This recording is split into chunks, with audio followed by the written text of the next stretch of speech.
My name's Brandon and this is Nickelodeon Video Game History, a show where I take a look back on all of the video games based on Nickelodeon shows and retrospectively review them. The Rugrats video game barrage is almost at an end. After years of nothing but Rugrats games being released by Nickelodeon, we're at the final game of this non-stop Rugrats portion of Nick video game history. Today we're looking at Rugrats Totally Angelica. It was first released on May 5, 2000 for the Game Boy Color, but almost a year later it was reworked into a PlayStation 1 game, releasing on April 13. Interestingly, this would turn out to be the final Rugrats game on both the Game Boy Color and the PS1. However, Nickelodeon wasn't done with these consoles overall just yet. The last Nickelodeon PS1 game wouldn't release until late 2001. The development teams in charge here were Teartex Design Studios for the Game Boy and Artco for the PS1. Teartex was an ancient developer who had been working on games since 1987. Naturally, during this time, they put out a plethora of licensed games. Most notably, they became Disney's go-to developer for releasing handheld titles based on their animated films throughout the 90s. Despite their prominence in the industry, Totally Angelica would be their one and only Nickelodeon video game. Artco, the PS1 developer, is a name that might ring a few bells. Founded in the 90s, fans of this channel will recognise them from the abysmal Ed, Edd and Eddy scam of the century on the DS. Stunningly, Totally Angelica received a sequel, which was not developed by either of these teams and wasn't even released on a similar platform. Subtitled Boredom Busters, this second Totally Angelica game was a PC exclusive point-and-click game developed by No Wonder. Critically, Totally Angelica was a bit of a dumpster fire. The Game Boy version could only muster up a 4.8 average review score, which puts it around the bottom 10 for Nickelodeon games. Staggeringly, according to Wikipedia, this was the version of the game that reviewed the best. I couldn't find an average review score, but the PS1 version received multiple scores of 2, including one from IGN. Is Totally Angelica going to be totally awful?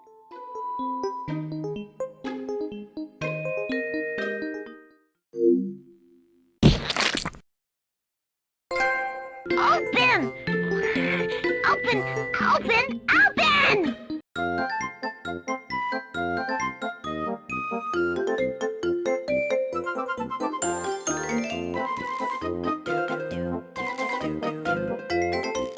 One of the most unique aspects about Totally Angelica stems from the entire reason it exists. This game is a clear attempt from Nickelodeon to reach out and tap into the gamer girl market, as well as the overall female audience for the channel. Nickelodeon shows have a broad demographic appeal, and none of the previous games were specifically gendered for boys or for girls, but it's clear here with the way the game is themed, and from it specifically starring Angelica, that they were experimenting with catering to girls specifically. Personally, I think they could have just sold Angelica Gamer Girl bathwater instead. Would have been much easier and much cheaper.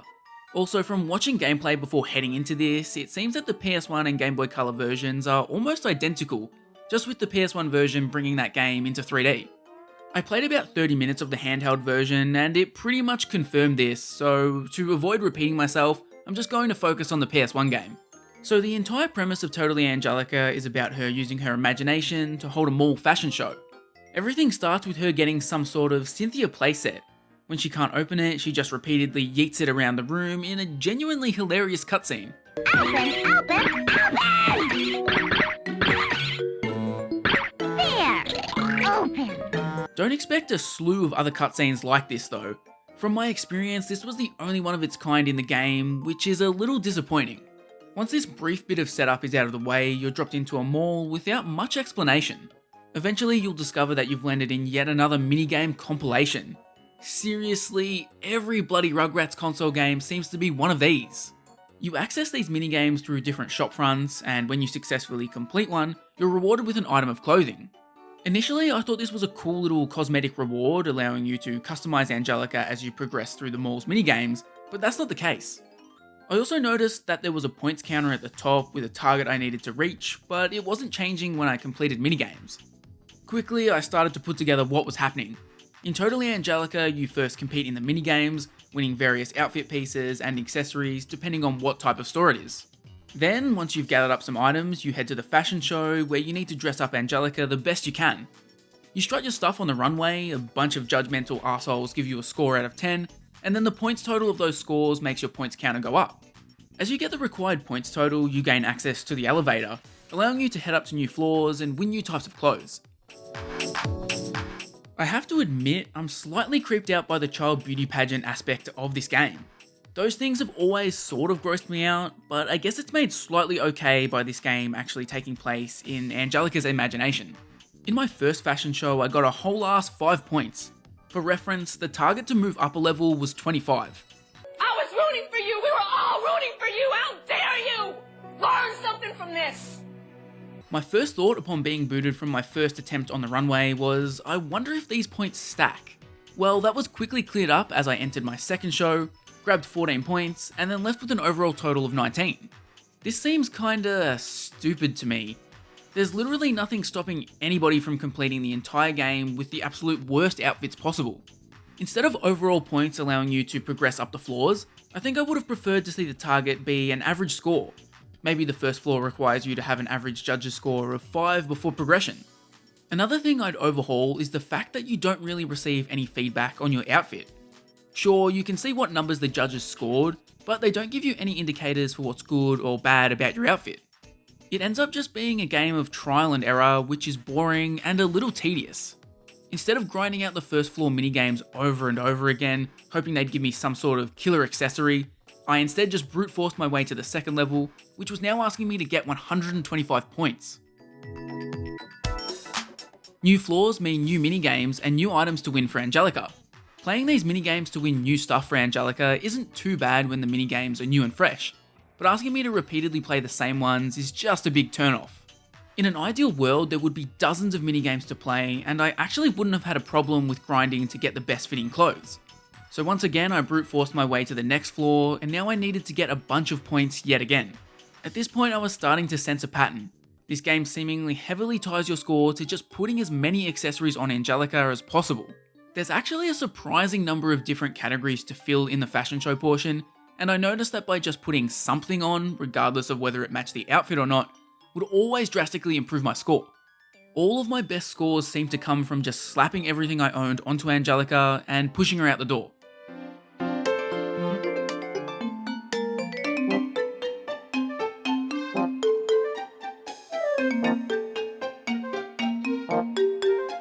It made me care significantly less for these sections.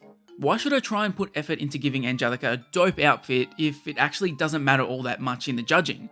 Might as well just send her out there with a yee ass haircut. The minigames just really don't have much staying power either. The overwhelming majority of them are super basic and a step down from what we've seen in Search for Reptar and Studio Tour. There are a few gems here though. The weird pinball maze game is kinda fun, and I got a kick out of the stealth game with Tommy, which is basically Metal Gear Solid for babies. But the shitty games vastly outweigh the good ones. In particular, I despise the pinata game. You're supposed to yell out directions to Tommy via the D-pad, but the game controls like he's not even listening to you. It was a super frustrating experience, even if I did smash the pinata in the end.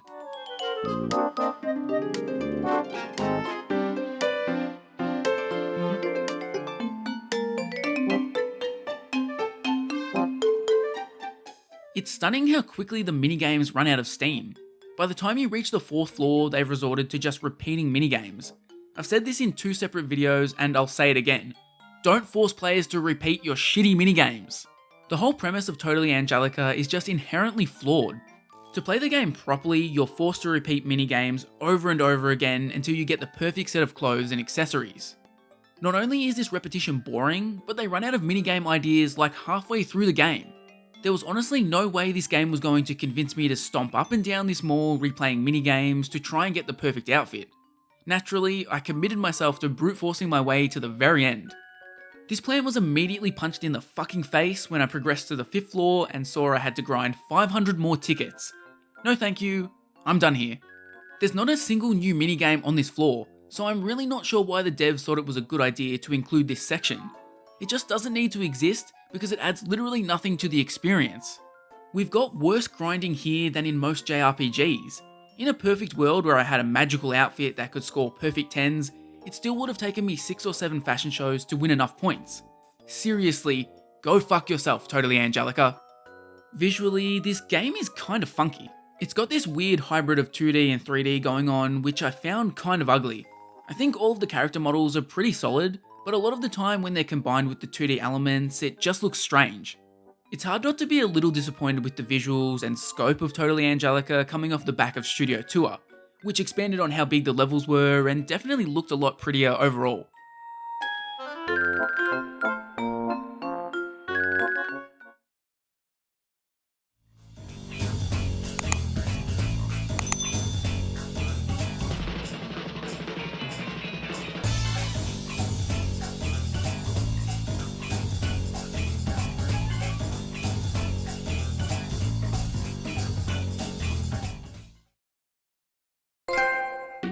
I'm going to be the mall fashion show queen.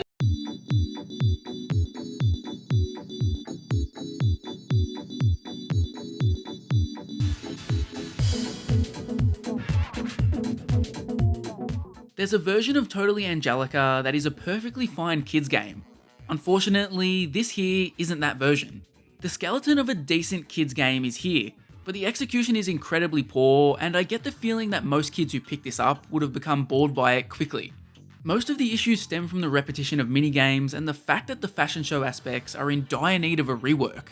It baffles me that Totally Angelica doesn't give the player any useful feedback on how to make their outfits better. When you combine that with the fact that it seems like just closing your eyes and putting one of each accessory on Angelica is the best strategy, well, it makes me question why anyone would bother playing this. Younger players could probably squeeze some enjoyment from Totally Angelica, but if you're older, there's really no hook for you, unlike basically all of the other Rugrats games I've reviewed so far. It's also extremely hard to tell who is to blame for this game's many flaws. From my short play session with the original GBC version, it seems like all of the issues I mentioned in my review are present there. It wouldn't surprise me if THQ, who were Totally Angelica's publisher, came to Artco and basically told them to directly port the game and don't waste time and money on changing or adding things. The end product is just so poor, and it's a bit of a shame that the one and only Nickelodeon game specifically designed for girls was so bad.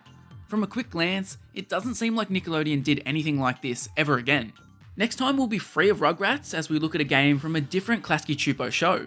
The Wild Thornberrys Rambler was the first of 5 Wild Thornberrys games, yet somehow every single one of these games seem to be overlooked. Have they been lost to time for a good reason, or are we about to unearth some hidden gems?